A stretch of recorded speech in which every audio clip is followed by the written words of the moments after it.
Faly mianabantsika rehetra amin'izao voalohan'ny volana oktobra izao, ny rapsodian'ny fahamarinana an'io dia mitondra lohahevitra hoe ny finoana lalàna ao amin'ny fanahy.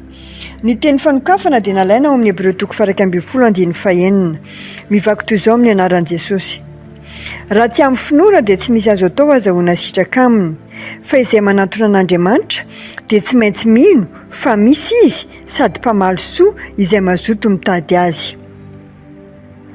Milaza ny Baiboly fa raha tsy amin'ny finoana dia tsy misy azo atao azahoana sitraka amin'Andriamanitra.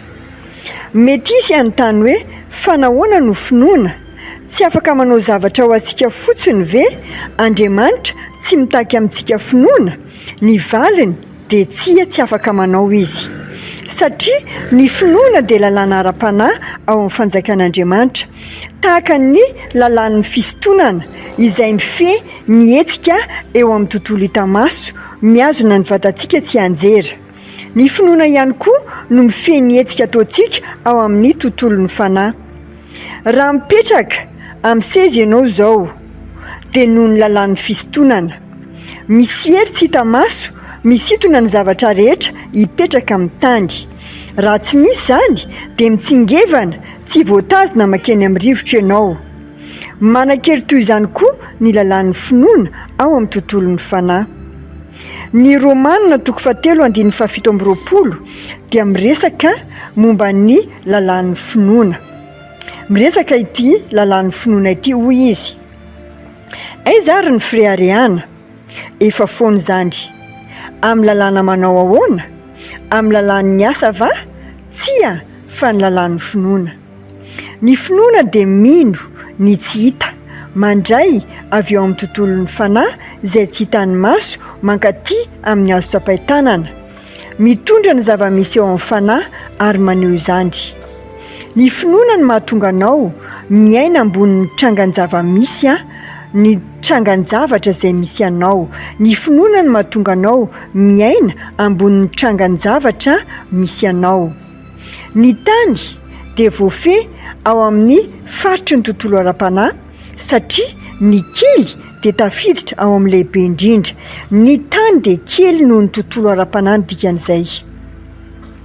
Na dia tsy mahita anjely azy ianao manodidina anao ohatra, dia eo foana izy ireo ary manompo antsika sy miasa ho an'ny tombontsoa antsika. Mila finoana nefa ny mamantatra ny tena zava-misy ao amin'ny tontolon'ny fanahy misy azy ireo. Ny fahasalaman'Andriamanitra sy ny fanasitranana ihany koa dia avy ao amin'ny tontolon'ny fanahy. Efa nomen'Andriamanitra anao ny fahasalamana avy any an-danitra, efa vokatry ny fiainana mandrakizay izany. Fa tsy haina izany mihitsy ianao raha tsy miala amin'ilay fisainan'olombelona makany amin'ny fahatakarana ara-panahy amin'ny alalan'ny finoana. Koa mandehana amin'ny finoana, mijere amin'ny maso ny fanahinao, mitenena avy ao amin'ny tontolon'ny fahamarinana, miaina amin'ny lalàn'ny finoana. Aleloia! Mino ako favorinao izay hafatra izay dia manasanao ako amerina an'ity vavaka ity ataovy amin'ny fonao rehetra. Ray malalo, misaotra noho ny lalàn'ny finoana izay hivelomako sy andehanako amin'ny herinao sy ny fitahianao. Miaina amin'ny fahatongavan-tsaina ny teninao sy ny zava-misy ao amin'ny fanahy aho, mandeha amin'ny fahasalamana, tanjaka, fitobahana, fandresena ary fanapahana. Feno ny fanahy aho, ny fiainako dia miakatra sy mandroso otrany amin'ny anaran'i Jesosy.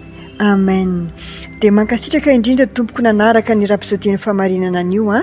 Te hampatsiahanao ako amin'ny faraka ambin'ny folon'ny volana oktobra misy fotoana lehibe goavana ao amin'ny Palais des Sports.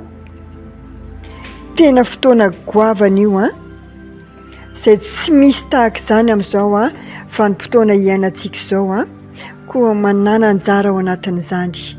Ninona mety handrandrainao fiovana amin'ny fiainana, tongava amin'ny fotoana io. Mankasitraka indrindra tompoko dia tahian'Andriamanitra manokana ianao.